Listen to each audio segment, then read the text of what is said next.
Hello friends, আপনারা কি জানেন 2026 ফুটবল বিশ্বকাপে আর্জেন্টিনার গ্রুপ যে গ্রুপ, এই গ্রুপটাতে আর্জেন্টিনার প্রতিপক্ষ কারা বা আর্জেন্টিনার সাথে কারা কারা আছে?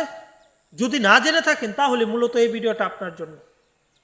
যে গ্রুপ মূলত 4টি দল নিয়ে গঠিত, যেখানে আছে বর্তমান বিশ্ব চ্যাম্পিয়ন আর্জেন্টিনা, পাশাপাশি আলজেরিয়া তাদের প্রতিপক্ষ হিসেবে এই গ্রুপটাতে আছে, এবং আরেকটা দল ইউরোপের দল, সেটা হচ্ছে অস্ট্রিয়া। অস্ট্রিয়া এই গ্রুপটাতে জায়গা করে নিয়েছে, এবং এশিয়ার একটা দলেও এই গ্রুপে আছে, যারা এবারে প্রথমবার ফুটবল বিশ্বকাপে অংশগ্রহণ করছে 2026 সালে। তারা হলো জর্ডান। জর্ডান এই গ্রুপে আছে। মূলত আর্জেন্টিনা, আলজেরিয়া, অস্ট্রিয়া এবং জর্ডান, এই 4টা দল নিয়ে মূলত এই গ্রুপটা গঠিত হয়েছে, এবং এই গ্রুপে অলরেডি আপনারা জানেন ফেভারিট হিসেবেই নামবে আর্জেন্টিনা, এবং এই গ্রুপে আর্জেন্টিনার সবচেয়ে বড় প্রতিপক্ষ হতে পারে অস্ট্রিয়া এবং আলজেরিয়া। তারা প্রত্যেকবারে বিশ্বকাপ খেলে এবং তারাও শক্ত প্রতিপক্ষের কাতারেই থাকবে, কিন্তু তাদেরকে হারানো আর্জেন্টিনার পক্ষে সম্ভব বলে আমি মনে করি।